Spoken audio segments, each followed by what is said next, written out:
So on this week's episode of Be More Super, the podcast, we've got a guest that's not standard for us because we are used to having actors on the show from TV and film, but I've got to say this young man's journey is truly inspirational. Not only is he a yoga teacher, vegan chef, entrepreneur and activist for climate change, all by the age of 16. And can I just add, happy birthday for the other day because you've just turned 17. It's Tabay Atkins. Tabay, Thank you. welcome to the show, sir. Thank you for having me.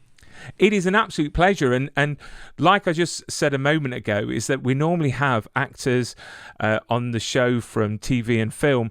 And I got approached with your story, and it's just amazing, you know, as a father myself of two small girls, you know, the fact that the hope that by the age of 16, they'll have as much, I don't know, drive as you did from such an early age. So before we, delve into your amazing journey, the past 2 years have been quite challenging to say the least, especially with the pandemic.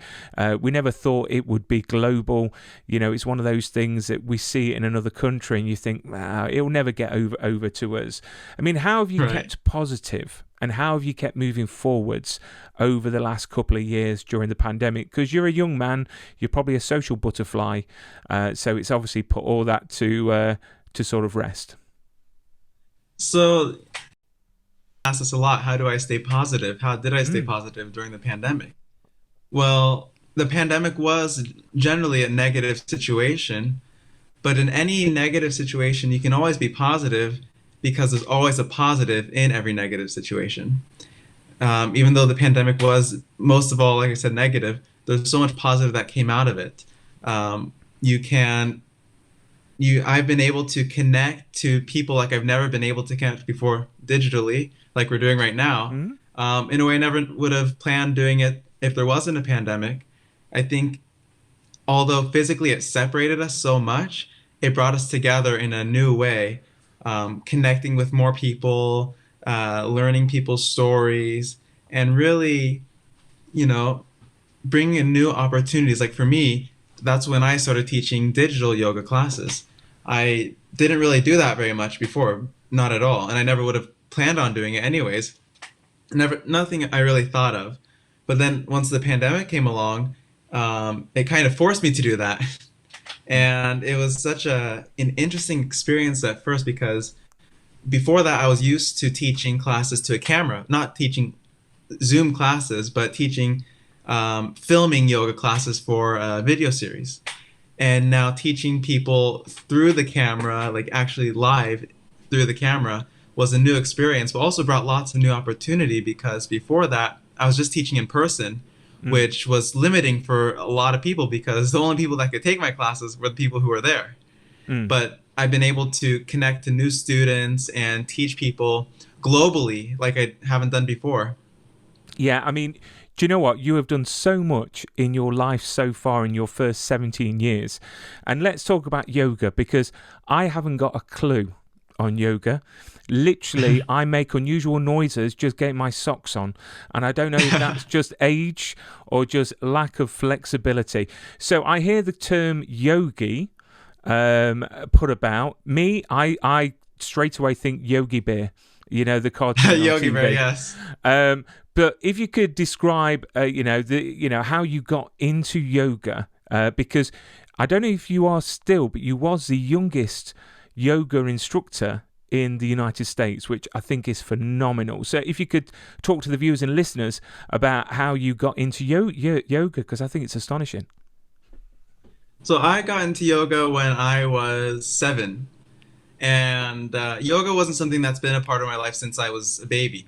When I was 7 was when I was first introduced to it. And my yoga journey actually started before that when I was 6. When I was 6, my mom was diagnosed with stage 3 non-Hodgkin's lymphoma cancer. And she couldn't even walk on her own because of the intensive treatment she had to take. Because when she was diagnosed, that was after being misdiagnosed for almost a year. So the treatment was very intense. She beat cancer, and actually this September she's going to be 10 years cancer free. So we're all very happy and grateful. But right when she beat cancer, the cancer was gone, but she still had all the effects that came with cancer and its treatment. She couldn't walk on her own. She couldn't bend or straighten her knees, and of course all the emotional things that come with it as well.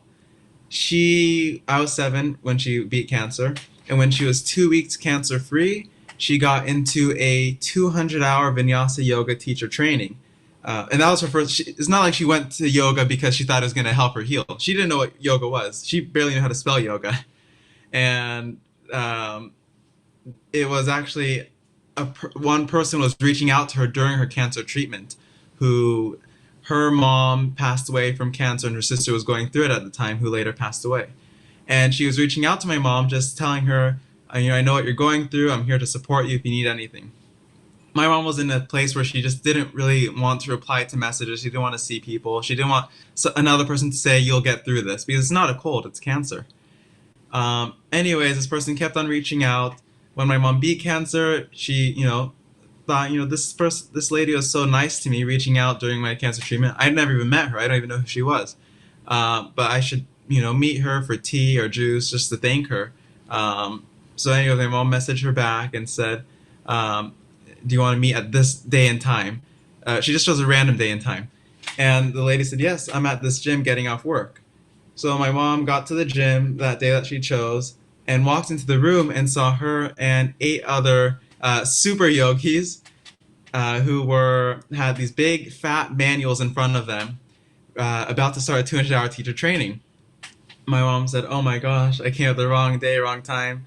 And this lady, she looked at her and said, I've been trying to reach out to you for so many months while you're going through cancer, and this was the day and time that you chose. I'm about to start a 200-hour teacher training. And she said, you should stay here. You were meant to be here. My mom thought she was crazy. She said, do you not see me? I can barely walk. I can't bend or straighten my knees. I don't even know how to spell yoga. You want me to do a 200-hour training? Well, anyways, after the support of her and the other students in the training, she finally joined after a bit of resistance. And I was there with her the whole time, not taking the training, but just staying there in case she needed any help or needing props. So I was there watching, and I noticed after the training lasted about 2.5 months. After that 2.5 months, she could walk on her own again. She didn't need help. She didn't need someone to drive her. She didn't need someone to help her walk. She could bend and straighten her knees. She was happier and healthier than before she had cancer. And when I saw that, because I didn't know anything about yoga, just like my mom. This was our first time even hearing about it. And I saw that and was so inspired by her recovery that I decided I want to teach yoga and help other people heal the way yoga helped heal her. And she thought that I was telling her what I wanted to do when I grew up. But I told her, no, I want to do this right now. So anyways, obviously not, we started traveling the country, taking specialty yoga trainings. I got my first certificate when I was 7. And I now have 12 specialty yoga certificates. My mom has 18. My mom's passion was teaching yoga to kids because, yoga, it's so good for adults, but why not kids? And I think she thought it would really be helpful for them as they're growing up. So she opened the first kids yoga studio in Orange County, California, and she was teaching at the after-school programs as well. And I'd be by her side being her co-teacher. But it wasn't until I was 10 that I got my 200-hour vinyasa certificate. Now, you can get specialty certificates like a day, 2 days, a few hours of training. But if you want to actually teach your own classes, you have to be 200-hour certified. So that's the one that I've been wanting to. I was waiting for the big one to come, the 200-hour. Because when I was 7, I didn't take a 200-hour training. I just took a little one. But when that training came around, it was actually summer of, I don't remember what year, but I just finished my last day of 5th grade, my last day of elementary school. And we're planning a big Europe vacation that summer, and because we love to travel. But then my mom found this 200-hour training, and she knew how much I wanted to do it. So she asked me, she said, do you want to go on this big trip that we planned, places you haven't been before, or do you want to take this 200-hour training? She thought I would choose Europe and wait till another training comes around. But without hesitation, I chose the teacher training because this was so important to me. I wanted to start. As you see, I don't waste any time. I don't like to wait. No, there is nothing wrong with that. I mean, would you say that you doing the yoga was your way of, I don't know, dealing with things? Because it's got to be quite difficult being 7 years old and seeing your mum go through this experience and this battle with cancer. I mean, how did that affect you at a young age, and how did you again, keep positive? Because it must have been so difficult at such a young age. It was, but just like I said about the pandemic, every negative situation has a positive side to it. And even though cancer is such a negative situation, such a bad thing that happened to my mom, if it didn't, we wouldn't be living the life we live now, knowing so much about health and wellness. Because it's kind of interesting and ironic when you think of it. A situation of bad health, really bad health, turned into a lifetime of good health and wellness for us. And not only that, but it inspired me to share this knowledge of wellness to people around the world, because my mom and I didn't know about yoga. And at the time, a lot of people didn't know about yoga as well. And of course, now it's not just yoga. I teach a lot of other wellness practices. But that's the whole start of it. And of course, yoga does give you the tools to deal with stressful situations. My mom, for example, she was always stressed and sad and depressed during her cancer treatment. But when even after beating cancer, because that's just something that comes with, after you beat cancer, you still have all these effects from the treatment. But yoga gave her the tools and gave her the mindset to not let things not let things stress you out, and to give you a whole new mindset about things, a new perspective. I mean, obviously, what you're saying now, how stressed I am with the kids, maybe yoga might actually help. But I've got a picture there of you and your mom, and it's so great to hear that obviously she's been clear for so long, and this positives out of negatives, and is what you're doing, which is fantastic. I mean, when we talk about yoga, what does it actually do for us? I mean, if you could tell us a bit, what are the benefits of doing yoga? So the benefits of yoga, there's so many. The benefits are so vast. It helps pretty much everything. But yoga, of course, when you think of it, one thing I try to avoid, and I teach other people to avoid, is thinking of yoga as strictly a physical practice. Because it's actually a lot more than that, but it's mostly viewed as a physical practice. Yoga in its whole is a physical practice, which is important, but not everything in it. There's the meditation and mindfulness, breathing exercise. What else? There are yoga is also a spiritual practice, and it's a whole comprehensive set of philosophies and movements and mindfulness practices that really help you live an overall well life. Because let me tell you what yoga's goal is. So what yoga is trying to do for you is it's actually a few steps. So we start with the physical movements, and the physical movements, which we all most of us see as yoga, is just the first step. The physical movements are setting a pace for the breath. The breath is a very important part of yoga. You're always moving with the breath, inhales and exhales. And the poses help us keep an even and consistent breath tempo. Like you're moving, you're breathing in, you're breathing out, and the movements help you have that even tempo of breathing. Because it's a lot easier to regulate physical movements than to regulate the breath. Now, the reason we want to regulate the breath is to regulate the mind and to calm the fluctuations of the mind, the inner narrator, because it's a lot easier to regulate a physical movement than the breath. It's a lot easier to regulate the breath than it is the mind.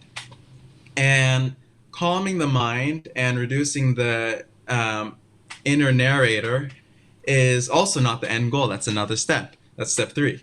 Now, the reason we want to do that is to develop a steady mind and focus.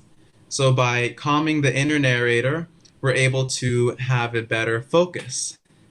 Now, the reason we want to have a better focus and have a calm mind is to have a objective awareness in and of the present moment. So this whole thing that starts with just moves and down dog and tree pose really is leading to something much bigger than that, leading to mindfulness, leading to physical and mental well-being, leading to having an awareness throughout your life of being objective, unbiased of the present moment, seeing things clearly. I mean, what's your opinion on, because you're like 17 now, and you know, you see all these 15, 16-year-olds, especially in the UK, that are literally spend all day, all night gaming, literally in their bedroom, not getting any sunlight, not bothering working or anything like that. I mean, what's your opinion on, you know, young adults like your age that are doing stuff like that? Because it's so inspirational to hear you actually taking control of your life and doing the best you can day by day. I mean, what's your impression of teenagers that literally are more bothered about Call of Duty? So I see that, everywhere. Everywhere I've seen that. Here a lot, in the UK, but you know, it's kind of a trap, really, and there's lots of traps out there, that, you know, it's harder now to, like, a long time ago it was easier to live this life of yoga and wellness, but now there's so many traps there around, food,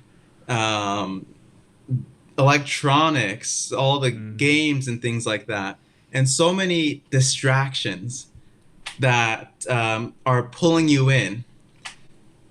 So really, it's hard to navigate around them. So you just have to have something that, you know, I learned through yoga, which is self-regulation and self-control.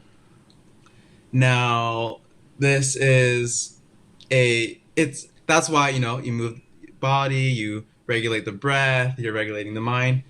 It all starts with that because it's so hard to control the mind. And if you can't control the mind, you can't control anything that you're going to do. You're going to slip into every one of those traps that there are. You're going to jump into those traps. They're not even going to need to do the work. But by having this this regulation, you are able to navigate around these traps. And really, because, you know, I never really played video games. I played a few games on my iPad. That's it. And I know they're fun. And when you start, you don't want to stop. That's the way the games are made.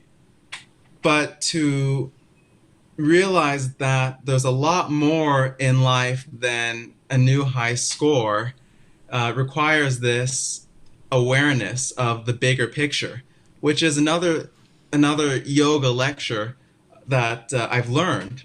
You know, there's 4 things that yoga has taught me and yoga is trying to get for you. 4 things that humanity wants. And yoga is trying to get you those things. 1 is pleasure, and this is in order. 2 is prosperity. 3 is Dharma, which is social service and your calling on to create a better world. And the 4th is liberation. Now, each of these things are very important and are valid for you to want and for you to get. And yoga is teaching you that you can have these things. And yoga is giving you the path to which you get these 4 things that you want. Now you start at the beginning of pleasure. Now pleasure is things, whatever makes you happy. For me, it's building Lego, for example. I actually have a Lego castle right behind me. Awesome. Um, for example. And the next one is prosperity. So, which may or may not mean money.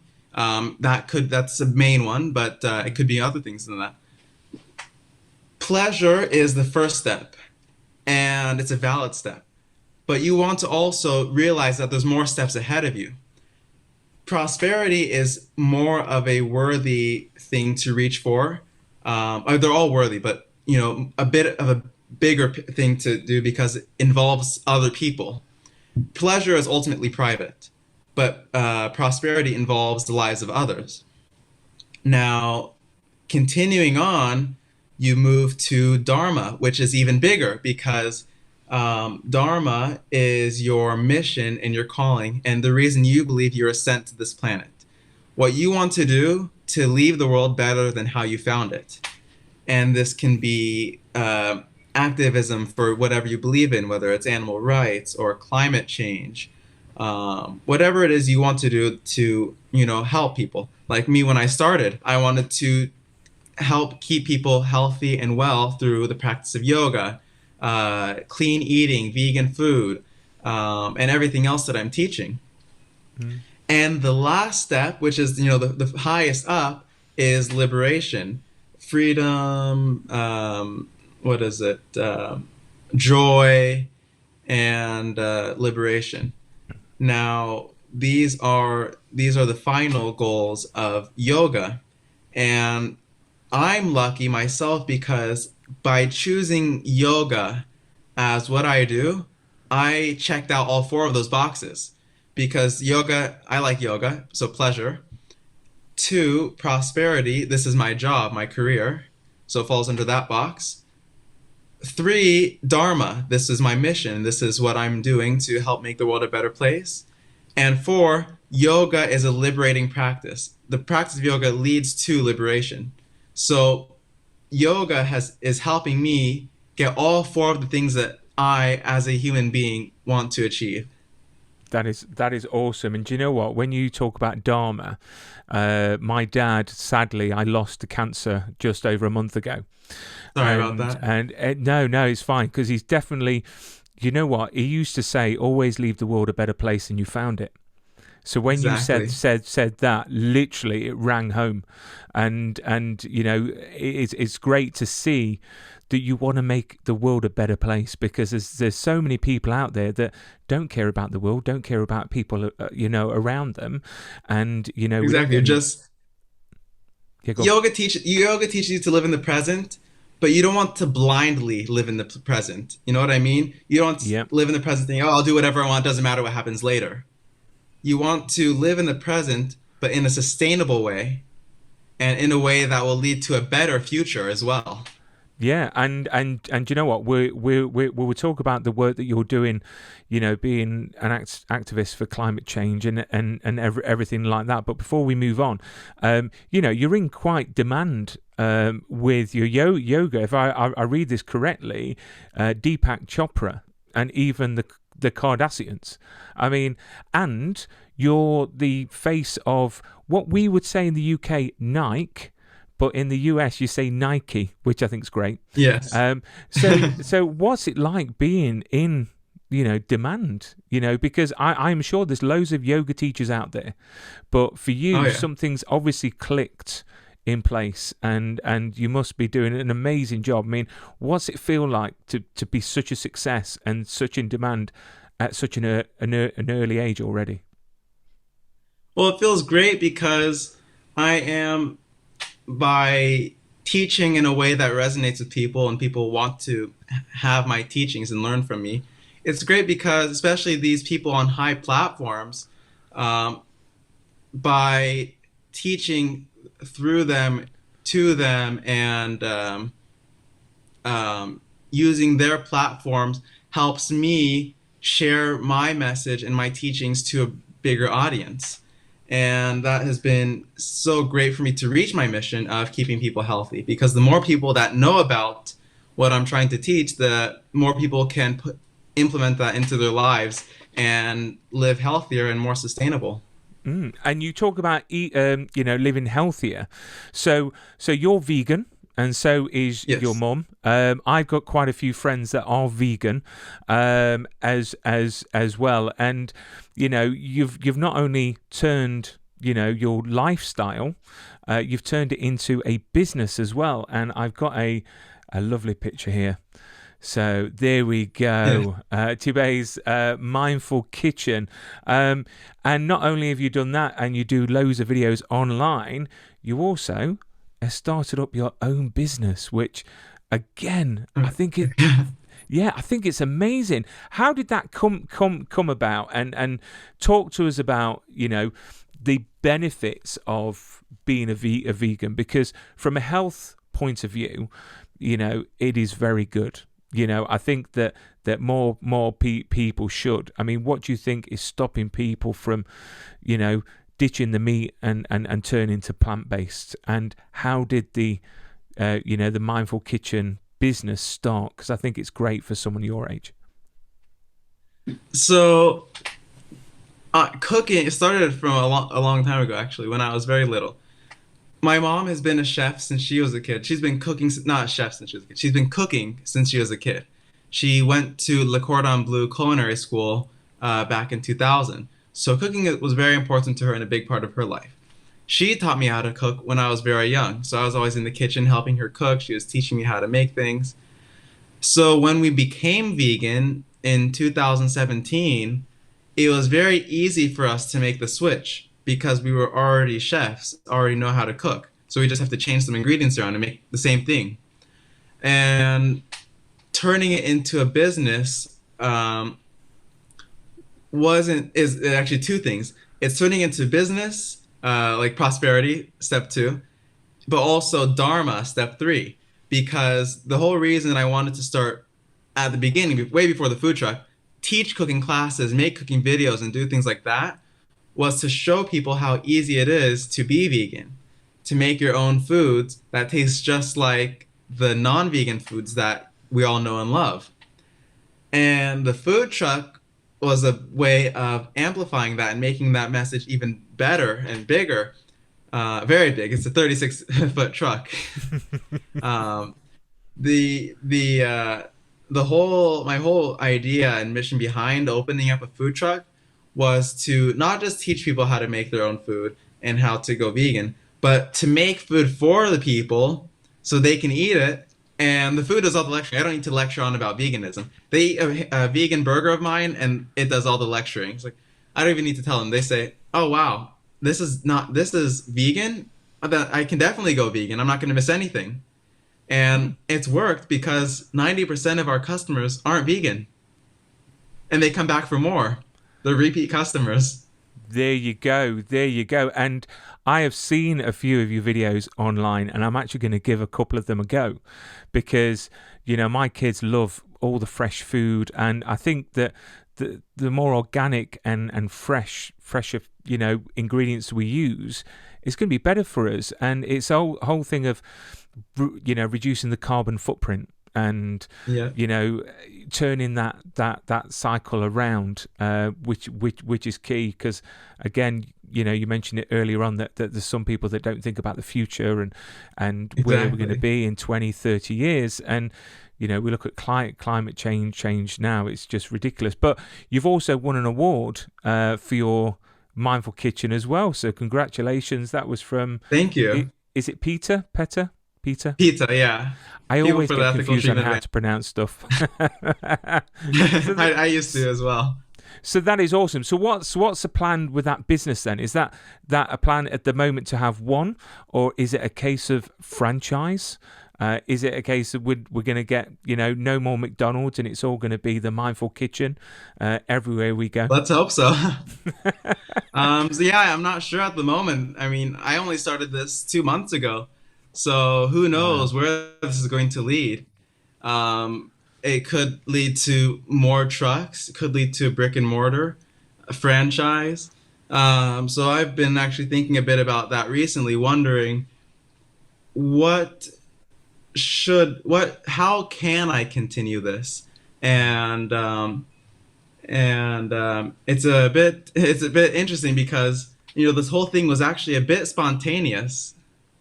It was spontaneous in a way. Having some sort of eatery was an idea of ours for a long time, and we got close to doing it a few times too. Like I don't know, 7 something years ago, we got very close to opening up a restaurant. Mm. And like 3 years ago or something, no, more recently. Yeah, 3 years ago, actually. 3 years ago, we got this close to opening up a food truck in Hawaii because we Wow. actually used to live there. We lived there for like 3 years. And we got this close to opening one there. But the only thing that stopped us from buying it is someone bought it before us. But the thing is, it worked out better because now we're back here in California doing our thing. And we got to make the food truck ourselves. So this is not a food truck we just bought. It started out as nothing. First, the truck was custom built. It's not a typical food truck. It's very big. So they had to make that, then install all the appliances. They're all brand new. We planned the whole design and layout of the truck ourselves because we wanted to have everything in there specifically for what we're planning on making. Because it's a big truck, but still, it's just a food truck. Mm. So you need to be as wise as you can with the space you're using. We actually just recently had to get some modifications because one of the things didn't make sense. So you had some modifications on your Yeah, truck recently. just a little thing. We were planning on serving lemonade, but we changed our mind because a long story. But we had an ice chest for the lemonade. But then when we decided we aren't doing lemonade, we couldn't use the ice chest. There was no need for it. So it was a waste of space. So we just had to send it back to the builder so they could take that out and replace it with a freezer. Um, and that was just like a 2 week thing. But So we're when back in. so when you talk about obviously you're going to open up that restaurant in Hawaii, do you believe in things happen for a reason? Oh, definitely. Um, Everything, not only everything happens for a reason, but everything happens and doesn't happen for a reason. Yeah. Even, at the moment when something happens, and this is another thing that I've learned through yoga, something happens in the moment that we didn't want to happen, we didn't plan to happen, or something that we wanted to happen didn't happen. And at the moment, we're like thinking, oh, that stinks. Mm. I wish that happened. Why did this not happen? Why did this happen? But then in the future, you're looking back and thinking, oh my gosh, there was a reason. If this happened or if this didn't happen, I wouldn't be doing this, this, and this, or I wouldn't be here right now. And same thing with my mom having cancer. We could have been all down about it and mopey, thinking, oh my gosh, this is horrible. Um, but really, it all worked out for the best. And, looking at the positive side, she made it, we're healthy, and it introduced us to a new way of living that's one, healthier for us, two, more sustainable in general for all things, and three, we're able to inspire others to do the same. Mm, definitely, I couldn't agree with you more. And you talk about climate change as well. You're quite an activist Yeah. for climate change. If you could talk us through some of the stuff that you've done regarding that, because I'm a great believer in it. I mean, at the moment in the UK, we're having like a heat wave that we've never had before, and it's like being the hottest for like 100 years. And Oh, people are wow. saying that, oh, it's just, it's just one of those things. But the weather is changing. The Oh, seasons yeah. are changing. It's getting hotter. I mean, what sort of things do you do through your work to try and spread that message? I teach people how to address climate change at the root in one very, very simple, anyone can do it way. Just changing what you're putting on your plate. Excellent. And And what do you mean by that? Because is that because of the carbon footprint? Is it because the animals? I mean, what do you mean by that? What we put on our plate? So by adopting a plant-based diet, I believe, based on what I've seen and research I've done, to be the most comprehensive way to battle climate change. And not just that, live a healthier life yourself, and also, being kind to the animals and just living a good life. The reason is because, animal agriculture is a huge factor in deforestation, in our carbon footprint, and also world hunger. The reason is because in animal agriculture, raising animals for food, you're putting so much food into them and getting less out of them. Which, when you think of it, that's not sustainable, and I don't even know how it became a practice. All the water, like I learned that by switching to a plant-based diet, you're saving 1 million liters of water per person per year. Mm. And To be honest, though, I think at the moment, I think one of the biggest things that may be stopping people is money. You think it's convenient to go down to the shops and buy these packaged meals. Do you know what I mean? And be a bit lazy. Yeah. But we've found that if you buy all the fresh stuff in and you do it regularly, and you buy your meal plan, so you know what you're going to be cooking, it works out actually better than actually buying all these packaged meals. And you look at all the E numbers and all the chemicals inside of them, and us as people, we get out what we put in. We're like engines. It's like animals. It's like dogs. You give them canned food. 80% of that food is water. Only 20% is actually goodness. So dried food is better. So we're like talking about dogs now, but no, you're right. And I just wish that more people would actually take that advice. But again, you're only 17, so you've got plenty of years in you to get that message out. So if we spoke to your mum, okay, because you seem right a lad that's got his head on his shoulders firmly. You know what your goal is, your Dharma. But surely you're not this perfect. If we asked your mum any bad habits or what you do wrong, what would she say? That's a good question. Let me think about that. She would say that Now I know there's something. I know there's something for sure. I love it. You're like, oh well, I don't know. I do. Funnily, that I've been lecturing on about it quite a while. I get distracted sometimes. Okay. Wait, what were we just saying? Yeah, exactly.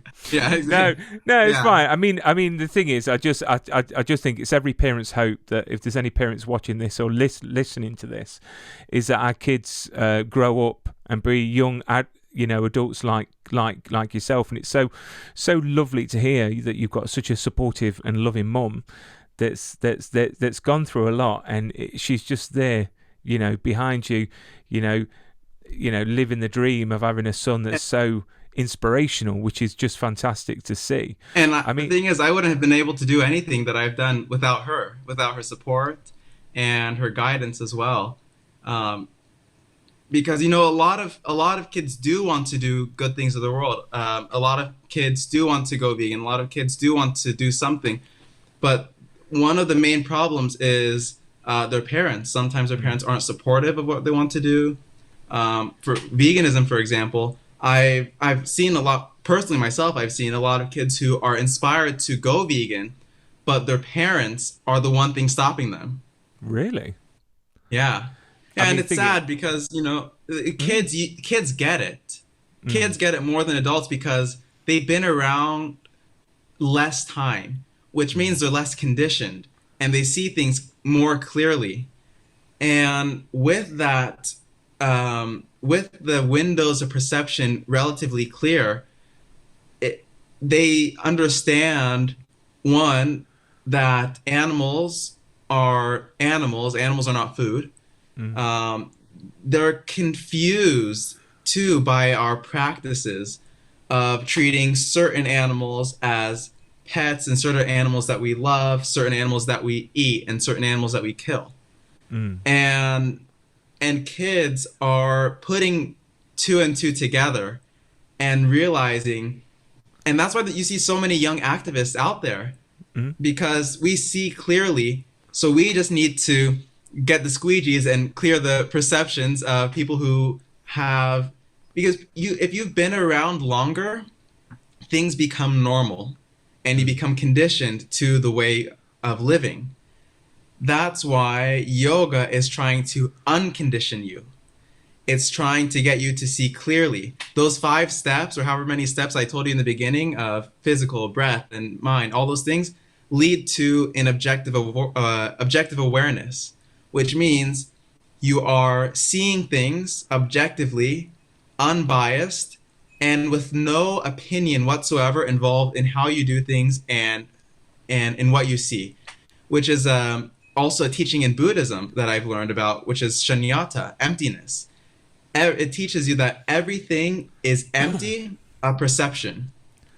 So you could say the sky is beautiful, or that song sounds bad, this food tastes delicious, or that vegetable smells gross. Those are all perception. Our perception doesn't make that vegetable or that song what it is. Mm. It is what it is, and it's empty of all perception. Wow. You see? Wow. That is just like blow my mind. It's like listening to the is it the Dalai Lama? Dalai Lama? Yeah, Is that actually, that there's a lecture on this given. They say Buddha gave a lecture on shunyata, on emptiness, what I was just telling you about. And it says that several of the his students, his pupils that were listening to the lecture, had heart attacks and died because of the impact of the teachings. Wow. Wow. But the thing is, Yeah. though, it is the mind, isn't it? It's. I think that we don't use enough of it, and I think that we need to. Or we And use too much of it in the wrong direction, in the wrong way. yeah, yeah, exactly. And I think a bit more mindfulness would help the younger generation because, I'm seeing over here in the UK a lot of the younger generation having depression, anxiety, social issues, and Exactly. they need to, just chill and to gather their thoughts and And it's those traps that I was telling you about at the beginning. Um, that's why my mom was so passionate about teaching yoga to kids.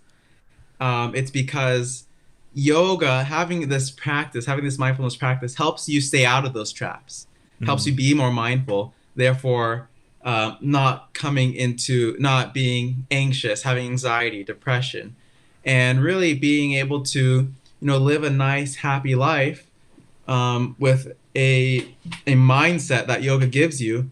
To not Yoga doesn't take away all of your stress. By being a yogi, you don't all of a sudden have all stresses pulled out of your life. No, you mm, still have those stresses, but you are able to deal with them in a better way. definitely. And when you talk about the traps, I presume I keep on wanting to say yoga, builds your self-esteem as well. It gives you a bit of It does. worth as well. And I think that's the main trap with youngsters because social media, youngsters Oh now yeah, feel that they've got to have their own brand. They've got to look a certain way. They've got to compete with other exactly. people. Social And media is one of the biggest traps there are. yeah, I and mean, and more it's just yoga such and a it mm, can be such a negative environment for young people because there's so many traps in that trap itself of social media. mm, And really, yoga teaches you, one, to be you. Don't try to be someone you're not, because be yourself, because everyone else is already taken. mm, And yoga teaches you to be you, be unashamedly you. All of your flaws and what makes you makes you special. And to not try to change yourself to fit in with everyone else. be yourself. And one thing that I teach is to not change yourself to match everyone else, but be yourself so everyone else can follow. Awesome. And By being flaws. yourself, others are inspired to do the same.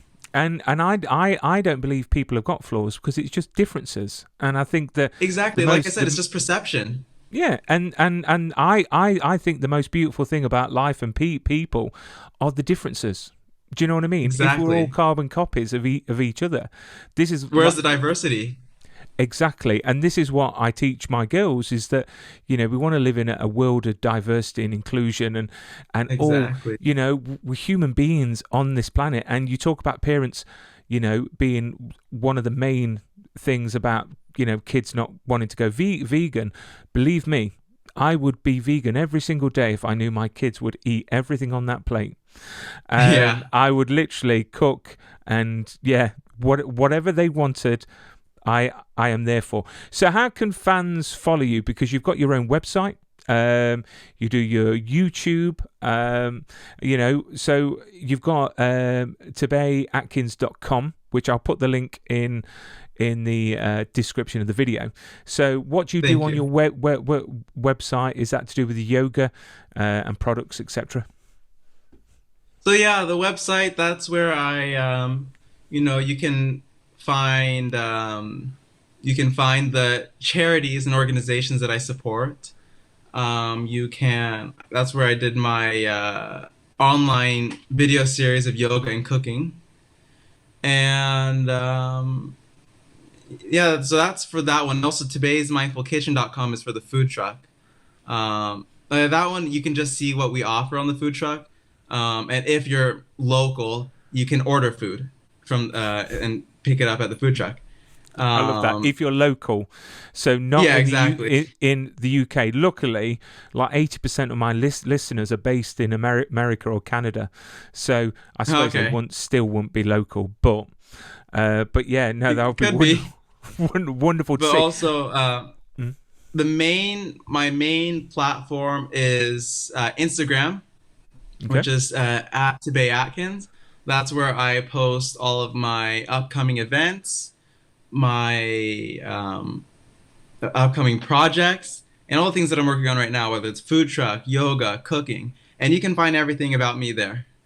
and what's next for you? Obviously, you've got your food van, um, and you're going to take over the world. I think more healthier places to eat might actually be quite nice. Yeah. You know, Make it easier. It's so easy to eat unhealthy. So let's make it easier yeah, to eat healthy. yeah. And do you know what? As you said, like, was it 80 or 90% of your customers for the food van aren't vegan, and it's Nope. quite surprising because I've got a friend that's vegan, Liam. He'll love me to mention him because he's been vegan for quite a few years, and there's a lot of controversy around is it completely healthy for you, but yeah, he does these Ironman competitions, where you Ah, cycle, run, yeah. and there's loads of bodybuilders out there just showing that actually you can do everything you can normally, if anything, healthier on a, Oh, on yeah. on a vegan diet. But what's next for you? Because you give the impression that maybe this mindful kitchen might be just a stepping stone. And you might have another plan in place for something else. I mean, what's next for you? Who knows at this moment? Um, at the moment, I'm just enjoying the ride, seeing where this takes me. And, you know, for the food truck, it could lead to many things, could lead to more. What I'm trying to do with this is make it easier for people to be vegan and Mm, make it easier for people to be healthy. mm. So maybe that could start its own movement. Through yoga, I'm just going to continue teaching, continue to inspire people to live a healthy lifestyle. And, I'm using both of them together because yoga and veganism go hand in hand. They're on their own, they're so comprehensive and such a full way to live a healthy lifestyle. But putting them together, it's even more beneficial. I mean, are you doing those on online, or are they in person? I mean, can people do this from across the globe? So yeah, I'm going to. I've been doing it online throughout the pandemic. I'm going to start going back in person as well. I'm planning on traveling and teaching yoga in different destinations around the country and around the world, but also continuing what I have started in the pandemic of my online classes, which are through Zoom, through Instagram Live, and on various other platforms as well. That is awesome, But of Tabay. course, all those things and updates will be found on my social media. And I'll put all those links at the bottom. And Tabay, you've been a great guest. You've been a very inspirational guest, Thank you. because it makes a change talking about film and TV, and actually talking about something different. And I've really enjoyed it. So please give your mum a big hug from me and say well done, because it is I a battle sure cancer. will. And I'm Oh just yeah. so pleased that she's come through the other way, and she's healthy, which is fantastic. But today, look after yourself, Thank keep you. safe, and stay super. Awesome. Thank you so much for having me. It's a pleasure.